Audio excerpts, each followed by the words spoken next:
and I'm hard at work on the third one. And Are you? Yeah. I think it's going to be called A Dangerous Truth, and I'm trying to, my goal is, I want to give readers the kind of incredibly suspenseful experience I had when I first read The Executioners by John D. MacDonald. I remember where I was sitting when I read that. I remember how I felt. I remember how I couldn't put it down. And while I don't flatter myself into thinking that I can do it that well, that's my aim. I want people to not be able to put this book down. So my aim is to write the most suspenseful story I've ever written. So I've been studying the way the experts of suspense do it and trying to see how the masters do it.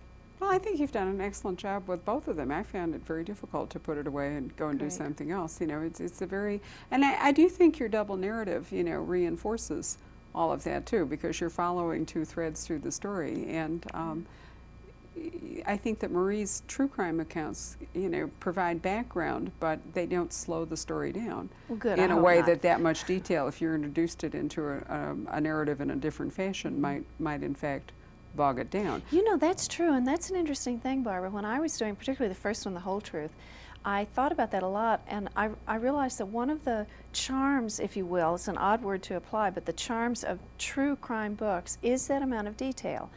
But it's also one of the handicaps of it sometimes, because sometimes your eye wants to skip 2 or 3 pages of detail.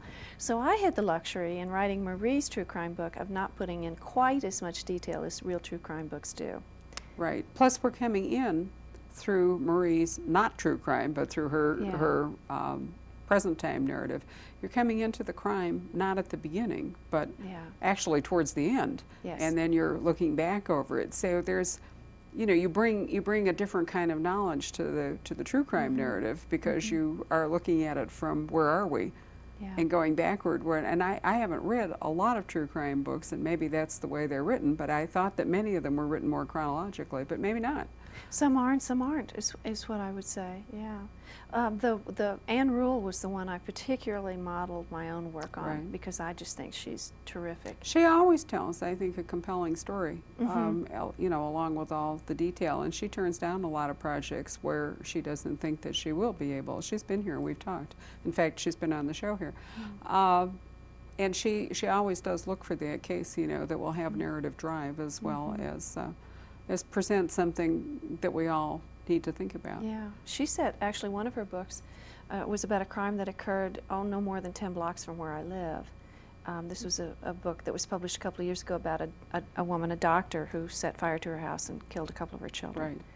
And I have friends who know those people and played tennis with that doctor, and it's so that I got a little insight from being right there, seeing the effect of people who were involved with a crime that Anne Rule wrote about, and then also hearing what it was like to have been interviewed by her. I mean, they all had wonderful things to say about her, and she treated all of them with a great deal of respect and was very thorough, but that was valuable to know too. I'm sure it was. You know, we only have a few minutes left, and I wanted to ask you, because you have written many of them and you've been successfully recognized for your expertise, short stories. How are they different? Oh, I love to write short stories. Short stories to me are like a mini writing class, and where with a novel it seems as if you can never get the whole thing right. With a short story, sometimes you can come close to doing exactly what you set out to do.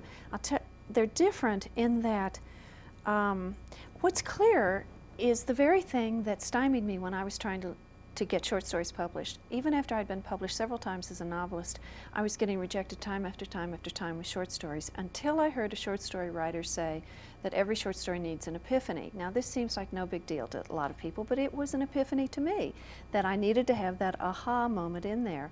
And it was right after that, my next short story was Afraid All the Time, which is a short story that has won more awards and been reprinted more than any short story I've ever done. So I really took her lesson to heart. And for me, that is the major difference between a short story and a novel, that there's in the best short stories, and it's very difficult to pull that off all the time, but there's a more clear-cut aha moment, I think. And because they're shorter, there's less going on, it's just brought up a little bit more. You have a compressed cast, because you haven't got room for all of those people, and you have really a compressed and single thread plot, essentially. You don't have time for all the sidebar plots. That's right. And the real challenge of a short story, and the challenge I love about a short story, is to write a story, to write a mystery, which has a plot, but still have characters that are as real as you can make them. Because people complain about short stories sometimes, particularly mystery short stories, that they're all plot and no character. So what a great challenge that is then, to try to give people in your short stories really satisfying characters as well. And does this allow you, I'm sure it does, this self-answering question here, to explore a lot of neat ideas that you really don't either have time to make into a whole book, or that really aren't a big enough idea? Yes, it does. And although I've really cut back on my short story writing because I'm so deep into my other longer work now that there's just no time to do it. Well, I know that you have, I've read many of your short stories and truly enjoyed them. They're more difficult to sell, and they don't produce very much income. So I've always thought that writers who wrote a lot of short stories truly did it for love. That's absolutely true. Or to exorcise some little idea. Yeah, exactly. And just kind of get it out, but realize that it, that it wasn't going to develop into a book.